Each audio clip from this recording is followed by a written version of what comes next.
días, ¿cómo les va? Bienvenidos, esto es Médicos por Naturaleza, estamos en vivo.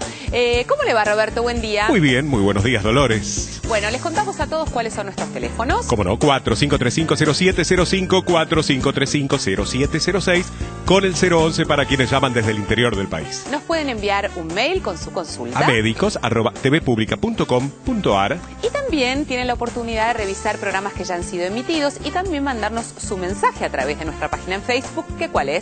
www.tvpublica.com.ar/Facebook Médicos. Bueno, hoy un programa muy especial porque nos vamos a intentar conectar con otras culturas. Vamos a hablar de la salud de los migrantes, de aquellas personas que por distintas razones y en distintos tiempos y en distintos momentos han decidido vivir en nuestro país. ¿Y cómo es la salud para todos ellos? Que responden a una cultura diferente, que tienen costumbres distintas. Y nuestro país, que siempre ha sido un gran receptor de distintas culturas, se ha tenido que ir adaptando a lo largo de todos estos años a empezar a incorporar todas estas modalidades y costumbres distintas y propias a cada una de las distintas civilizaciones. Por eso es que hoy vamos a averiguar cómo se ha ido adaptando la salud pública a esta instancia, si cuesta, si por ejemplo, qué pasa en un hospital público cuando llega una persona a la que ni siquiera le podemos comprender el idioma en el que nos está hablando, si tiene miedo, por ejemplo, a que lo operen porque en su cultura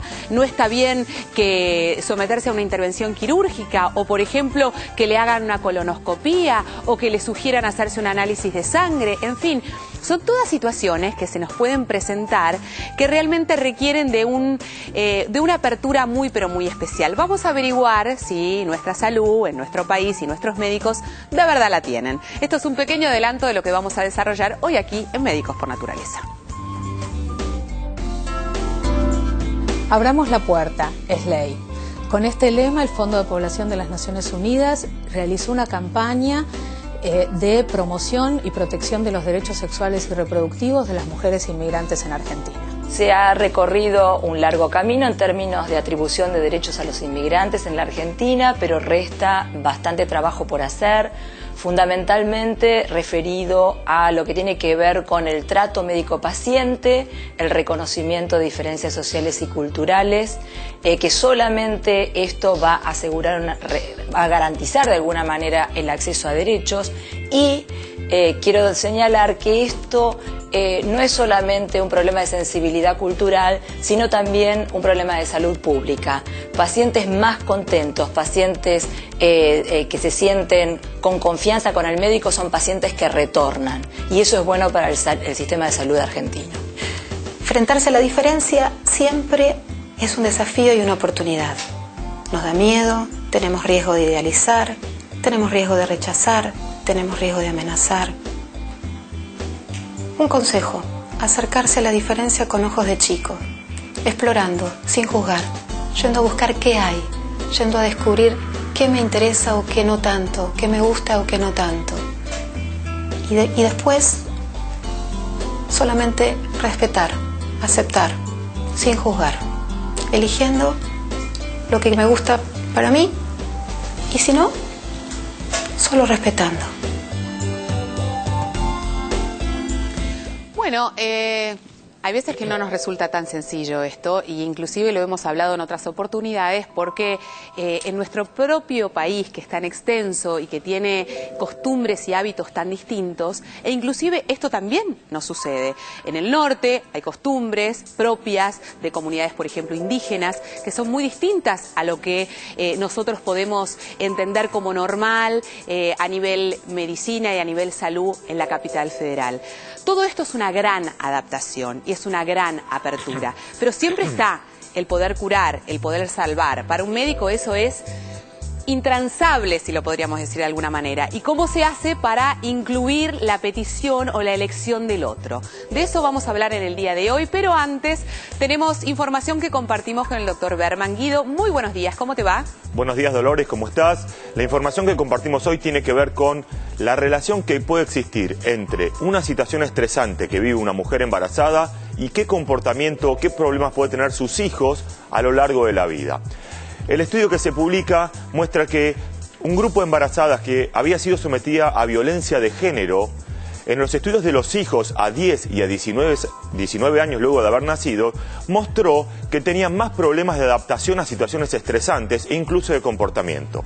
¿Cómo se investigó esto? Se vio que estos chicos expresaban un gen que todos tenemos, pero que habitualmente no se expresa, y que se expresaba porque ciertas sustancias que tenía la madre en los momentos de situaciones estresantes pasaban al chico y permitían que este gen o esta información que tiene nuestro código genético se exprese y se manifieste con trastornos de comportamiento. Esto no es una situación causa-efecto, pero es algo que se empieza a investigar de lo que se llama la epigenética. ¿Qué significa esto? Cómo una situación externa puede generar que se manifieste un gen nuestro y que codifique para alguna determinada situación y eso nos traiga algún problema o no. Eso es algo nuevo en investigación y es lo que permite que a futuro se puedan diseñar estrategias de tratamiento que hagan que este tipo de problemáticas puedan tratarse de manera diferenciada. Guido, es súper interesante lo que planteas, porque no solamente esto puede ser una herramienta de tratamiento para el niño que está creciendo y que tiene estas conductas por ahí poco habituales frente a una situación de estrés, sino más bien respetar este lema que nosotros lo tenemos a nivel cultural, que es hay que cuidar especialmente a la embarazada. Ahora tiene como una razón de ser, tiene un fundamento real, más allá de la parte fisiológica, tiene que ver con una cuestión emocional y conductual, ¿no? Por supuesto, y cada vez más la genética va dando explicaciones a lo que son las maneras de comportamiento que podemos llegar a tener, porque si bien es un código muy amplio, no toda la información se expresa. Entonces cuando nosotros gatillamos que se exprese algún determinado gen con información, puede generar algún tipo de enfermedad o de situación conductual, por ejemplo, y eso es lo que estamos empezando a ver. Gracias, Guido, súper interesante. Bueno, hoy estamos hablando de la salud de los migrantes y nos metemos posiblemente en el aspecto más complejo, que es la psiquiatría, la salud psíquica, ¿no? Cómo poder apoyar a otra persona que por ahí piensa de manera muy pero muy distinta, que tiene costumbres muy pero muy distintas y que la lectura de ese paciente pasa a ser más compleja. En realidad simplemente vamos a averiguarlo porque posiblemente sea solamente una suposición. En este caso nos habla la doctora Mónica Santagata, que es psiquiatra, y nos habla sobre la psiquiatría transcultural. Cuando una persona se va de un lugar, cualquier fuera, un pueblo, un país, una provincia, se va porque tiene fuertes razones para irse. No alcanzan con las razones para quedarse en otro lugar. Uno tiene que tener razones para irse, razones simbólicas, razones reales, con lo cual migrar siempre tiene en sí mismo incluida la idea de búsqueda de la felicidad. Ahora, ¿qué le pase a la persona mientras busca la felicidad en otro lugar distinto? Y ahí empiezan a jugar otras cosas, empieza a jugar el estrés, ¿sí? Que es lo que nos permite adaptarnos con más facilidad o con menor facilidad a las situaciones. La nostalgia es esto de estar, si bien en el lugar que quiero, pensando todo el tiempo en aquel lugar que dejé y en lo bueno que podría haber tenido en aquel lugar o lo bueno que dejé en aquel lugar y ya no puedo tener acceso o no como me gustaría tenerlo. Otra dimensión del estrés es la discriminación percibida, o sea, es cómo siento que me miran los demás. Pero el migrante tiene en sí mismo una percepción de diferencia molesta, porque siente que esa diferencia puede ayudarlo a ser inadecuado, ser inadaptado, puede dificultar su sensación de pertenencia. Si la demanda del lugar nuevo es excesivamente alta, porque pretende que yo no me vista como me he visto, pretende que yo no utilice un modelo médico de salud distinto al mío, o que me cure con alguien que yo no considero una persona de confianza o de valor, etc. Esto va a ser mucho más difícil que si es más accesible o más cómodo o menos distante de lo que yo tenía conocido. Se habla de primera generación de migrantes, segunda generación y tercera generación de migrantes, ¿sí? Suena como loco escuchar esto, porque hay una sola generación de migrantes. Los otros ya no migraron, están acá. Uno debería hablar de primera generación de originarios. Las tres generaciones sufren de distintas maneras. La tercera generación tiene síntomas más somáticos, más físicos. La segunda generación suele tener más síntomas cognitivos, de pensamiento. La primera generación tiene un sufrimiento como elegido de alguna forma, ¿no? Por lo general sufren las 3 generaciones. Después de la tercera ya es como que se diluyó esto. O sea, no es que perdí mi lugar de origen, además de mi lugar de origen, aunque no esté en ese espacio físico, le sumé este nuevo lugar de origen. Con lo cual, la integración de la persona, tanto interna como con el contexto, la suma de lo que fui, lo que soy, es lo que los hace más fuertes, más felices, más psíquicamente sanos. Bueno, varias cosas muy interesantes. En general, uno al vivir en este país y no haber tenido la necesidad de emigrar a ningún lado, por ahí no tiene referencia directa a lo que se siente. Pero sí, cada uno de nosotros seguramente conoce a alguien que haya migrado desde otro país, limítrofe o no, y sabe lo que es la sensación de desarraigo en el otro. E inclusive puede palpar lo que es dejar a hijos, dejar a padres, dejar a familiares, dejar costumbres de lado para pasar a incluir costumbres nuevas como propias. Porque esto pasa también a lo largo de los años, cuando se da la clásica migración laboral, pasan 10 años y ya inclusive no sé de dónde soy. ¿Soy de este nuevo lugar donde estoy viviendo o sigo siendo del lugar donde fui? Voy de vacaciones, pero ya me acostumbré a la comida propia de donde vivo. En fin, son situaciones muy, pero muy complejas y la asistencia psíquica, como tal cual lo planteaba la doctora, debe ser fundamental. Entregarse a una persona que no nos merece del todo confianza porque no reconocemos como par, aún debe ser más complejo, ¿no? ¿Cómo se da esto en el consultorio cuando por primera vez se presenta una persona de una cultura muy distinta y que tiene que no solamente ir a un hospital que no reconoce, sino que enfrentarse a un médico que tampoco reconoce? Sí, es cierto. En realidad, en primera instancia, sería bueno que reflexionemos en que, digamos, cuando uno se plantea frente al fenómeno de la inmigración, en realidad se pone a pensar, por un lado, en la integración de este persona que viene al país, que no es el suyo de origen, y en segundo lugar, por qué viene. Y esto viene a cuenta de que esto condiciona mucho lo que vamos a desarrollar un poquitito ahora. Totalmente. ¿Por qué? Porque en realidad los estudios dicen que mayoritariamente la gente migra por cuestiones de querer buscar mejoramiento económico o laboral, que se sienten obligados a salir de su país de origen y, digamos, empieza un largo proceso de integración y en este punto generalmente el primer contacto suele ser, en la mayoría de las veces lo dicen los estudios, el sistema sanitario del país donde van. ¿Pero por qué? Porque estar en buenas condiciones de salud, estar en buen estado desde muchísimos puntos de vista psicológico, emocional y de la salud física, es lo que le aseguran esto de que lo que vienen a buscar, de poder trabajar y buscan en eso como el aliado al primer contacto para poder integrarse.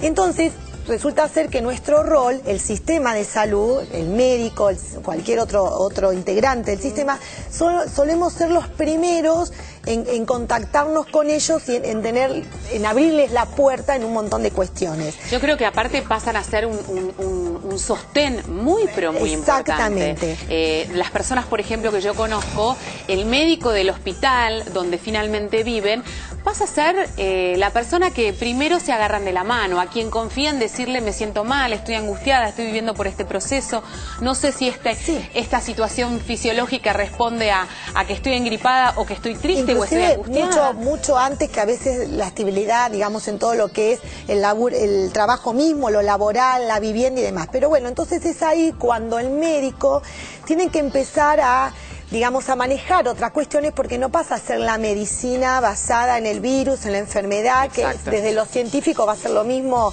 el hipertenso en la persona boliviana, uruguaya o paraguaya, sino que estamos frente a personas que vienen con otras culturas, con otras costumbres, con otra posibilidad de interpretación de su salud, de lo que es el bienestar, de lo que es un sistema sanitario que dejó y que ahora es diferente y que tiene conceptos diferentes de la muerte también, inclusive del sufrimiento en cómo él lo puede expresar. Por supuesto. Y obviamente esto a nosotros nos entrena, tenemos que estar atentos y hay un cambio también en todo lo que es el contenido educacional desde lo médico.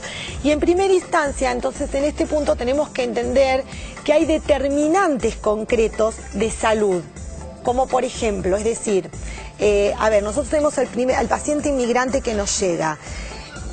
Más allá de lo que lo aqueja, tenemos que averiguar cosas como cómo vive, cuál es su situación legal. Todos son determinantes concretos. Exacto. Todo lo que es su cultura y su lenguaje, porque tenemos grandes inconvenientes en llegar a interpretar un montón de cuestiones. Hay síntomas o problemas que ellos vienen y descubrimos que para ellos no es un inicio de enfermedad o un signo grave como nosotros. Es un tema para desarrollar que quizás lo podemos seguir haciendo en el programa, pero es muy importante. Después quizás vamos a dar algunos ejemplos concretos para hacernos entender. También vamos a hablar de qué pasa con la salud de los más pequeños, cómo se adapta el pediatra a estos niños que vienen con otras costumbres, con otra modalidad de crianza, inclusive, ¿no? Con pautas propias que no están dispuestos a ceder, que el mudarse a otro país no significa que estas personas se despersonalicen. Entonces, por eso es que tanto se habla de la apertura, de la capacidad de abrirnos nosotros, los que estamos y los que recibimos. En un segundito estamos de vuelta. Si nos quieren llamar, lo pueden hacer. ¿A qué teléfono es, Roberto? 4535-0705, 4535-0706 con el 011 para quienes llaman desde el interior del país. Bueno, una pequeñísima pausa, ya estamos. Hola, soy Darío Grandinetti y acepté la invitación de Médicos por Naturaleza para hablarte del cáncer de mamas. Es el más común entre las mujeres, pero diagnosticado a tiempo es curable. Para eso es necesario la autoexploración periódica, la visita médica anual y la mamografía. El autoexamen, que dura 2 minutos, puede salvar tu vida.